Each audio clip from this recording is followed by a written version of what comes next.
चलिए हम लोग शुरुआत करते हैं आपके जो सेशन है आप लोग का।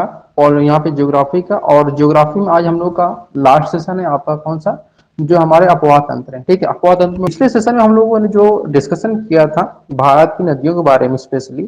ठीक है, तो यहाँ पर दो चीजों के बारे में हम लोग डिस्कशन कर चुके थे, आपका हिमालय से निकलने वाली नदियों के बारे में और प्रायद्वीपीय नदियों के बारे में। और प्रायद्वीपीय नदियों में हम लोग का बंगाल की खाड़ी में जो आपका है वहां पे हम लोग का हो गया था। और आज हमारा लास्ट है जो कि अरब सागर में गिरने वाली नदियां हैं। ठीक है, और मैंने आपको ये भी बताया था कि जो बंगाल की खाड़ी में गिरने वाली नदियां होती हैं वह पूर्व की ओर बहती हैं। ठीक है, हम कहाँ बहती हैं, हमेशा पूर्व यानी ईस्ट की तरफ बहती हैं। लेकिन यहीं पर हम बात करें अरब सागर की जो तरफ जो बहने वाली नदियां होती हैं वह हमेशा पश्चिम की तरफ बहती हैं, यानी कि आपका वेस्ट साइड की ओर यहाँ पे बहती हैं। ठीक है, तो चलिए इसी में हम बात करते हैं कि जो अरब सागर में बहने वाली नदियां हैं इसमें कौन सी नदी सबसे पहले आती है। ठीक है, तो आप लोग यहाँ पे ध्यान से देख भी रहे होंगे कि इस तरफ से कल हम लोगों ने बताया था कि आपका जो बंगाल की खाड़ी में गिरने वाली नदियां हैं कौन कौन सी थी, और आज हम लोग डिस्कस करेंगे कि अरब सागर में कौन सी नदियां गिरती हैं। तो एक एक करके हम लोग यहाँ पे डिस्कशन करेंगे। तो ध्यान से देखिएगा, ये फिगर आप लोग को शो कर रहा होगा। इसमें अगर हम बात करें तो अरब सागर में कुल अगर बात करें टोटल 12 आपकी नदियां गिरती हैं। ठीक है, वैसे अगर माना जाता है तो कुल अगर संख्या पूछे कि अरब सागर में कुल कितनी नदियां गिरती हैं तो उसमें 14 नदियां गिरती हैं। ठीक है, 14 नदियां गिरती हैं, लेकिन मान्यता जो आपका यहाँ पे दिया जाता है भारत सरकार द्वारा वो 12 नदियों को दिया जाता है, जिसमें आपका भादर, सतरंजी, साबरमती, माही, नर्मदा, ताप्ती, मांडवी और जुआरी है, सरावती है, गंगावली है, पेरियार है और उसके बाद भरतपुर। ठीक है, और इनमें भी जो मुख्य आपकी हैं जिससे आपके परीक्षा में प्रश्न बहुत ज्यादा पूछे जाते हैं उनकी जो संख्या है वो केवल 4 है, और हम उन 4 के बारे में पढ़ने वाले हैं। ठीक है, लेकिन उससे पहले कुछ चीजें मैं यहाँ पे जानना चाहता हूँ कि जो बंगाली खाड़ी और अरब सागर के जो खाड़ी में गिरती है नदियां उसके पहले कुछ वो बनाती हैं, जैसे डेल्टा और आपका एस्चुरी बनाती हैं। अब हम लोग बात करेंगे यहाँ पे एक एक करके कि कौन कौन सी नदियां यहाँ पे गिरती हैं। इनमें सबसे पहले जो नदी आपकी आती है वह आपकी है यहाँ पर, ध्यान से देख रहे होंगे आप लोग, भादर। ठीक है, सबसे नंबर 1 पे आपकी भादर आती है, और सेकंड नंबर पे आपकी आती है सतरंजी। ये एक एक करके इस साइड से आप लोग की यहाँ पे नदियों का संख्या बताया जा रहा है आप लोग को। ठीक है, तो इसमें पहले नंबर पे आपका भादर, सेकंड नंबर पे आपका सतरंजी है, और थर्ड पे आपका साबरमती जो कि बहुत ही फेमस नदी है। इसके बारे में हम लोग आज के जो क्लास इसमें डिस्कशन भी करने वाले हैं। और इसके बाद जो आपकी नदी आती है वो माही नदी आती है। फिर आपकी नर्मदा आती है जो कि सबसे लंबी नदी है हम कह सकते हैं, इसमें जो आप अरब सागर में गिरने वाली नदियों में है। इसके बाद आपका ताप्ती नदी आता है। फिर उसके नेक्स्ट जो आपका आता है मांडवी है जो कि 70 किलोमीटर आपकी लंबी है। उसके बाद जुआरी है, शरावती, गंगवेली, पेरियार, भरतपुर, ये आपको मुख्य नदियों में से आती है। ठीक है, तो हम एक एक करके पहले हम लोग जो डिस्कशन करने वाले हैं वह आपका है नर्मदा नदी के बारे में, क्योंकि आपको पता है नर्मदा नदी जो है आपकी है यह सबसे लंबी नदी में से एक है। ठीक है, तो इसमें आपकी सबसे लंबी नदी आपका 1312 किलोमीटर आपके इसका फैलाव है। इसी के बारे में हम लोग शुरुआत करते हैं। चलिए ये देखिए आप नर्मदा नदी के बारे में, अगर नर्मदा नदी का हम उद्गम देखें यानी कि ये कहाँ से निकलती है आपकी नर्मदा नदी, तो यह आपका मैकाल पर्वत की अमरकंटक चोटी से निकलती है। ठीक है, कहाँ से निकलती है, तो यह आपकी मैकाल पर्वत, ठीक है, मैकाल पर्वत आपका है, और वहां से अमरकंटक जो आपका है आपका मध्य प्रदेश में, यहीं पर इसका उद्गम स्थान है। ठीक है, इसको हम एक और नाम से जानते हैं नर्मदा नदी को, इसका उपनाम आपका रेवा है। ठीक है, क्या नाम है इसका, रेवा, हम लोग इसको उपनाम के नाम से जानते हैं। आपको अगर बात करें इसकी लंबाई के बारे में तो इसकी लंबाई आपको दो तरह की मिल जाएगी, कहीं कहीं आपको 1310 किलोमीटर मिलेगी। ठीक है, और आपको कहीं 1312 किलोमीटर मिलेगी। ठीक है, लेकिन हमेशा इसका उद्गम स्थल कहाँ पे है, तो मैकाल पर्वत, मैकाल पर्वत। ठीक है, और ये मैकाल पर्वत कहाँ पे आपका है, तो यह आपका मध्य प्रदेश में है। ठीक है, और मध्य प्रदेश में मैकाल पर्वत कहाँ पे है, तो यह आपका अमरकंटक की चोटी पर है। ठीक है, और अमरकंटक की चोटी कहाँ पे आपका अगर बात करें तो यह जबलपुर में। तो इसका उद्गम स्थान यहाँ पे है। अब अगर बात करें कि यह कहाँ जो निकलती आपकी है और इसका बहाव जो होता है यानी कि बहती जो आपकी है, तो ये दो पहाड़ियों के मध्य बहती है। ठीक है, ये जो आपका है यह दो पहाड़ियों के बीच में बहती है, तभी जाकर के यह आपका अरब सागर में गिरती है। पहली जो पहाड़ी ये रहती है वह विंध्याचल पर्वत है। ठीक है, इसको हम लोग विंध्याचल पर्वत के नाम से जानते हैं, विंध्याचल। ठीक है, और सेकंड जो आपकी यहाँ पर है उसको हम लोग, जो पहला विंध्याचल है और दूसरा हम लोग का सतपुड़ा पर्वत है। ठीक है, सतपुड़ा पर्वत, यानी कि दो पहाड़ियों के बीच में हमारा जो नर्मदा नदी है वह बहती है। और उसके साथ आपको बताना चाहेंगे कि एक चीज हमेशा पूछता आपसे कि जब कोई नदी दो पहाड़ियों के बीच में बहती है तो उसे हम किस नाम से जानते हैं? ठीक है, जब भी कोई नदी दो पहाड़ियों के मध्य से बहती है तो उसे हम किस नाम से जानते हैं, यह बताना आपको। तो उसका जो नाम है वो विंध्याचल नाम है। ठीक है, क्या नाम है उसका? विंध्याचल। विंध्याचल। ठीक है, अभी मैंने आपको बताया कि दो पहाड़ियां, पहली इसकी पहाड़ी है आपकी विंध्याचल पर्वत, ठीक है, दूसरी आपकी है सतपुड़ा। लेकिन जब कोई भी नदी किसी दो पहाड़ियों के बीच में बहती है तो उसको हम लोग विंध्याचल के नाम से जानते हैं। ठीक है, क्लियर बात यहां तक? और यही जो आपका विंध्याचल है, ठीक है, ये आपका क्या करता है कि इसी को हम लोग क्या बोलते हैं, भ्रंश घाटी बोलते हैं। यानी कि जो पहाड़ी के बीच का भाग होता है इसी को हम लोग भ्रंश घाटी बोलते हैं। जैसे ये आपका यहाँ पे देख रहे हो नर्मदा नदी है आपका, तो ये आपका दो घाटियों के बीच में बहती है। और इसी जब दो घाटियों के बीच में आपका बहेगी, ठीक है, तो इसी को हम लोग भ्रंश घाटी भी बोलते हैं। ठीक है, भ्रंश घाटी के नाम से भी इसको हम लोग जानते हैं। ठीक है, अब जल्दी यहाँ पे आपको बताना चाहेंगे कि जैसा कि मैंने आपको बताया था कि जो भी अरब सागर में गिरने वाली नदियां होती हैं वह हमेशा किसका निर्माण करती हैं? तो वह स्टोरी का निर्माण करती हैं। ठीक है, स्टोरी का यह निर्माण करती हैं। क्लियर बातें? और यहाँ पे आप ध्यान रखिएगा कि जो नर्मदा नदी है उसका उद्गम स्थान कहाँ पे आपका? मैंने बताया आपको मध्य प्रदेश का। ठीक है, तो इसीलिए इसको नर्मदा नदी को एमपी का क्या बोला जाता है? जीवन रेखा बोला जाता है, यानी कि लाइफ लाइन इसको बोला जाता है। ठीक है, मध्य प्रदेश की अगर जीवन रेखा की बात करें तो वह कौन सी नदी है? तो नर्मदा नदी है। ठीक है, और नर्मदा नदी के बारे में बहुत सारी चीजें हैं, लेकिन उसमें सबसे जो फेमस चीज है उसके बारे में आपको बताना चाहेंगे, क्योंकि वहां से प्रश्न आप लोग का पूछ सकता है। ठीक है, चलिए यहाँ पे आपको बताना चाहेंगे कि जो आपका नर्मदा नदी है इसी के किनारे पर नर्मदा नदी किनारे पर एक द्वीप है। उस द्वीप का नाम मैं आपको बताना चाहूंगा। इस किनारे पर एक द्वीप है और वह द्वीप का नाम है साधु बेटका द्वीप। साधु बेटका द्वीप। ठीक है, ये नाम आप लोग याद रखे रहिएगा, साधु बेटका द्वीप। इस द्वीप पर क्या बना हुआ है? स्टैचू ऑफ यूनिटी बना हुआ है। आप सभी लोग इससे परिचित होंगे, स्टैचू ऑफ यूनिटी। ठीक है, विश्व में सबसे ऊंचा जो आपका स्टैचू है अगर हम बात करें तो वो सरदार वल्लभ भाई पटेल जी का है। ठीक है, और ये कहां पे आपका है? तो यह नर्मदा नदी के किनारे पर, और किस द्वीप पर है? तो साधु बेटका द्वीप पर है। ठीक है, साधु बेटका द्वीप। ठीक है, और ये कितना मीटर लंबा है? तो यह आपका 182 मीटर लंबा है। ठीक है, 182 मीटर यह लंबा है। अगर बात करें इसका निर्माण किसके द्वारा किया गया है, तो इसका निर्माण आपका रामवीर सुतार जी के द्वारा किया गया है। ठीक है, रामवीर सुतार जी के द्वारा। ठीक है, और आप लोगों को पता है कि हमेशा जी किसके आगे पीछे लगाया जाता है? तो गुजरात के जो वासी होते हैं उनके पीछे हमेशा जी लगाया जाता है। ठीक है, पटेल जी, नाना भाई जी, यहाँ पे आपका रामवीर सुतार जी। ठीक है, तो इस प्रकार से आपका रामवीर सुतार जी ने जो स्टैच्यू ऑफ यूनिटी है उसका निर्माण करवाया है उन्होंने। ठीक है, क्लियर बात है? इसके अलावा अगर बात करें तो नर्मदा नदी पर ही एक बांध भी बनाया गया है। ठीक है, और उस बांध को हम लोग क्या बोलते हैं? उसके पहले एक चीज मैं प्रश्न पूछना पड़ते हैं हम लोग यहाँ पर कि इसी पर एक बांध बनाया गया है। उस बांध को मैं आपको दिखाना चाहूंगा, शायद फिगर नहीं है मेरे पास। ठीक है, चलिए यहाँ पे नर्मदा नदी पे एक बांध बनाया गया है, उस बांध का नाम है सरदार सरोवर बांध नाम है। ठीक है, क्या नाम है इसका? सरदार सरोवर बांध। ठीक है, और यह बांध कहाँ पे आपका है? तो यह बांध भी आपका गुजरात में। ठीक है, और अगर बात करें कि जो भारत में सबसे ज्यादा जो प्रश्न पूछा जाता है सरदार सरोवर बांध से, वह यह है कि पानी को सबसे ज्यादा रोकने वाला भारत का बांध कौन सा है? तो ये यही सरदार सरोवर बांध आपका, जो कि गुजरात में। ठीक है, पूरा मैं दोहराता हूं, पानी को यानी कि जल को सबसे ज्यादा रोकने वाला जो बांध है वह कौन सा आपका? सरदार सरोवर बांध है।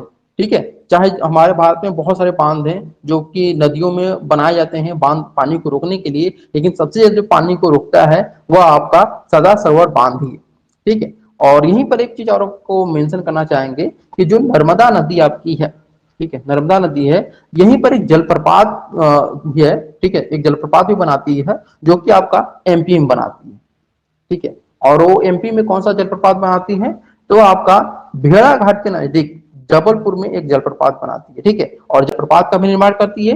और आपका नर्मदा नदी पे सरदार सरोवर बांध भी है, जो सरदार सरोवर बांध क्यों प्रसिद्ध है, क्योंकि वह पानी को सबसे ज्यादा रोकती है भारत में, ठीक है। भारत का सबसे नंबर 1 पे यही है जो कि पानी को रोकने का कार्य करती है।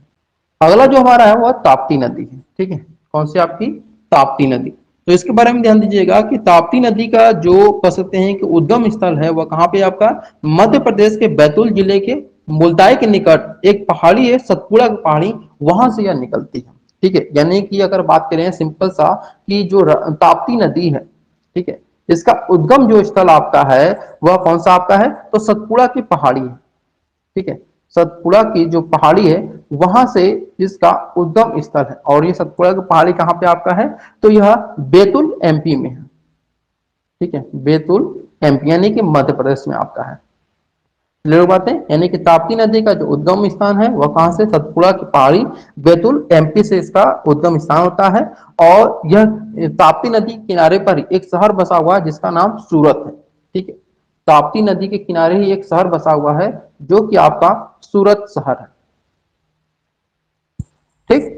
चलिए इसके बाद यहाँ पे आपको बताना चाहेंगे कि ताप्ती नदी के बारे में कि इसकी लंबाई अगर बात करें कि इसकी टोटल लंबाई कितनी है ताप्ती नदी की, जिसकी टोटल लंबाई 724 किलोमीटर है, ठीक है, 724 किलोमीटर यह है। और अगर हम अफवाह तंत्र की बात करें कि इसका पूरा फैलाव कितना है, तो वह आपका 65,145 है, 65,145 मीटर इसका पूरा फैलाव है पूरे भारत में। और अगर केवल बात करें कि इसकी लंबाई कितनी है, तो ये इसकी लंबाई आपकी 724 किलोमीटर इसकी लंबाई है, ठीक है। और अगर बात करें कि कहाँ कहाँ पे जाती है, कौन कौन से राज्यों से होकर गुजरती है, इसका अफवाह तंत्र कहाँ कहाँ फैला हुआ है, जिसमें आपका मध्य प्रदेश, महाराष्ट्र और गुजरात, ये इसके प्रमुख राज्य हैं जहां पर की आपकी ताप्ती नदी बहती है, ठीक है। और मैंने आपको बताया ये भी था कि जो भी आपकी यहाँ पर अरब सागर में गिरती हैं वो हमेशा किसका निर्माण करती हैं, तो ज्वारनद मुख यानी कि स्टोरी का निर्माण करती हैं, ठीक है। तो इसके बारे में मैंने 2-3 चीजें बताई, जिसमें आपका उद्गम स्थान आपका कहाँ पे है क्या, और आपका जो ताप्ती नदी है उसके किनारे एक शहर बसा हुआ है जिसका नाम सूरत है, ठीक है। और उसका जो अफवाह तंत्र है वो कितने राज्यों में फैला हुआ है, कौन कौन से राज्य हैं, आपका मध्य प्रदेश और आपका महाराष्ट्र, गुजरात, ये सभी है, ठीक है। तो इसके बारे में इतना ही चीजें, बहुत ज्यादा यहाँ पे जानकारी यहाँ से पूछा नहीं जाता है, इसलिए जो भी चीजें यहाँ पे मुख्य चीजें उनको मैंने बता दिया हुआ है, ठीक। आपका यहाँ पे है नेक्स्ट टॉपिक पेरियार नदी, ठीक है। ये आपका क्या है, पेरियार नदी है, ठीक है। अगर हम बात करें पेरियार नदी के बारे में तो इसकी कुल लंबाई जो है वह 244 किलोमीटर है, ठीक है, 244 किलोमीटर है। और इसका उद्गम स्थान अगर हम बात करें तो यह केरल केरल है, ठीक है। और अगर बात करें केरल में कहां पे है इसका उद्गम स्थान, तो केरल में अन्नामलाई पहाड़ी से है, ठीक है। कहां से, अन्ना मलाई, अन्नामलाई की जो पहाड़ी है वहां से इसका उद्गम स्थान है, यानी कि केरल से इसका उद्गम स्थान है, ठीक है।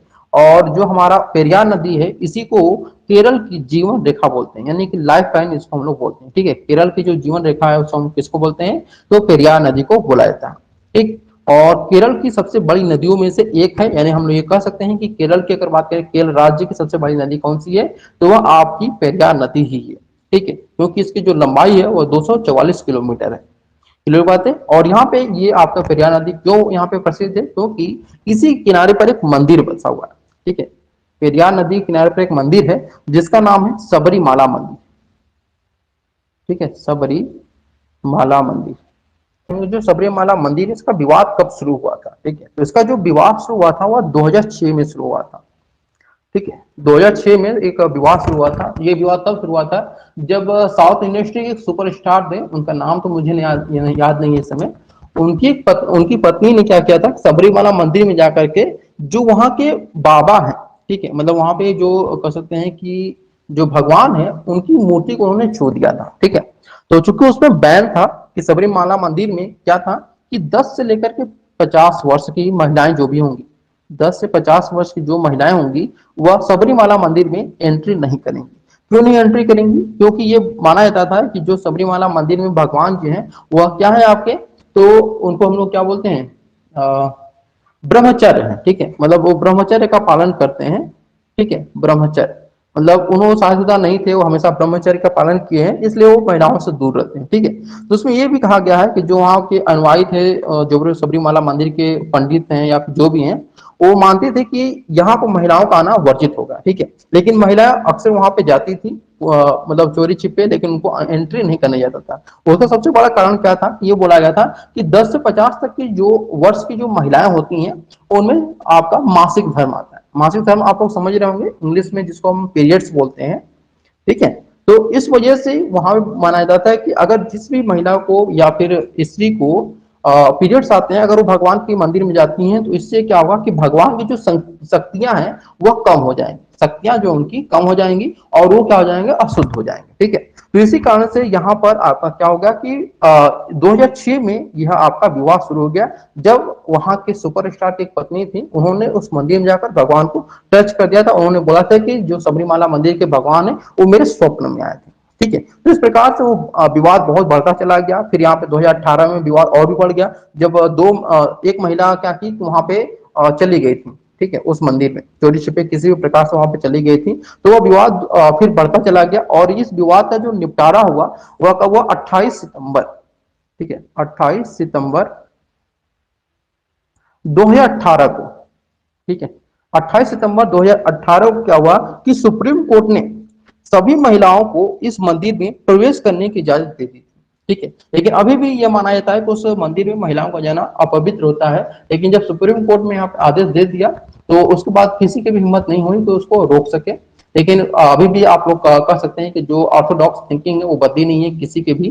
तो इस प्रकार से हम लोग का जो केवल जो फैक्चुअल जो चीजें यहाँ से हम लोग को निकल आती हैं वह क्या है कि सबरीमाला जो मंदिर विवाद कब शुरू हुआ था, तो 2006 में शुरू हुआ था। इसका मतलब मामला जब कह सकते हैं कि सॉल्यूशन कब निकला, तो इसका तो 28 सितंबर 2018 को सुप्रीम कोर्ट के 5 जो जज थे उनके द्वारा निकला था, ठीक है। 5 जजों की यहाँ पे एक बेंच बैठी थी, उन्होंने इस मामले को कह सकते हैं कि सॉल्यूशन निकाला था कि 10 से 50 वर्ष की नहीं, पूरे के पूरे जब तक कोई भी स्त्री होगी, चाहे वह 1 वर्ष की हो या फिर 90 वर्ष की हो या फिर 50 वर्ष की हो या 30 वर्ष की, कोई भी स्त्री वहां पर जाकर के पूजा अर्चना कर सकती है, ठीक है। तो इस प्रकार से आपका समझौता हो गया था, ठीक है हम लोग। और यहीं पे एक बांध भी बनाया गया है आपका, जो पेरियार नदी है इस पर एक बांध बनाया गया है और उस बांध का नाम है इडुक्की बांध, ठीक है। क्या नाम है इसका, इडुक्की बांध इसका नाम, ठीक है। क्लियर बात है, इडुक्की बांध यहाँ पे बनाया गया है। और आपको पता है कि मैंने सारी चीजें बताई थी कि पहले इसकी लंबाई कितनी होती है, उद्गम स्थान क्या होता है, ठीक है, इसे केरल की कह सकते हैं जीवन रेखा भी बोलते हैं।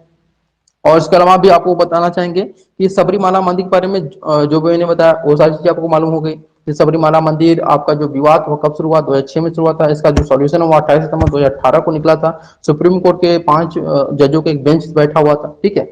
और हम लोग यहाँ पे नेक्स्ट जो टॉपिक हमारा आता है वो माही नदी है, ठीक है, कौन सी आपकी, माही नदी है। और अगर बात करें माही नदी की, तो माही नदी भारत की एक बहुत ही प्रमुख नदियों में से एक है, क्योंकि यहाँ पे ये सबसे ज्यादा प्रश्न पूछा जाता है कि ऐसी कौन सी नदी है जिसको कर्क रेखा 2 बार काटती है, ठीक है। तो वह माही नदी है जिसको कर्क रेखा क्या करती है, 2 बार काटती है, ठीक है। अगर बात करें माही नदी की कुल लंबाई कितनी है, तो इसकी कुल लंबाई जो आपका है वो 580 किलोमीटर है, ठीक है, 580 किलोमीटर की लंबाई है। और उसका अगर बात करें उद्गम स्थान कहाँ पे है, तो इसका जो उद्गम है वो मध्य प्रदेश के धार जिले, ठीक है, धार जिले के समीप एक गांव है मिंडा गांव, वहां पे विंध्याचल की पर्वत है, वहां से इसका उद्गम स्थान हुआ है, ठीक है। या सिंपल सम यहाँ पे बोल सकते हैं कि इसका उद्गम स्थान विंध्याचल पर्वत श्रृंखला से हुई है, जो कि आपका मध्य प्रदेश में है, ठीक है। और इसके साथ एक और बात ध्यान रखिएगा कि जो सबसे ज्यादा प्रश्न पूछा जाता है कि यही एक ऐसी नदी है जिसको कर्क रेखा 2 बार काटती है, ठीक है। और अगर बात करें माही नदी की, ठीक है, माही नदी का विस्तार कहाँ पे है, तो इसका विस्तार जो आपका है वह मध्य प्रदेश में है, गुजरात में है, ठीक है, गुजरात में है, और तीसरा आपका राजस्थान में है, ठीक है। तो इस प्रकार से हमारा कुल यहाँ पे जो इसका कुल लंबाई है वो 580 किलोमीटर है। इसका जो विस्तार वो 3 राज्यों में है, मध्य प्रदेश, गुजरात और राजस्थान में है, ठीक है। और यही आपकी एक ऐसी नदी है जिसको कर्क रेखा 2 बार काटती है। तो चलिए फिर आज अपने सेशन को हम लोग समाप्त करें और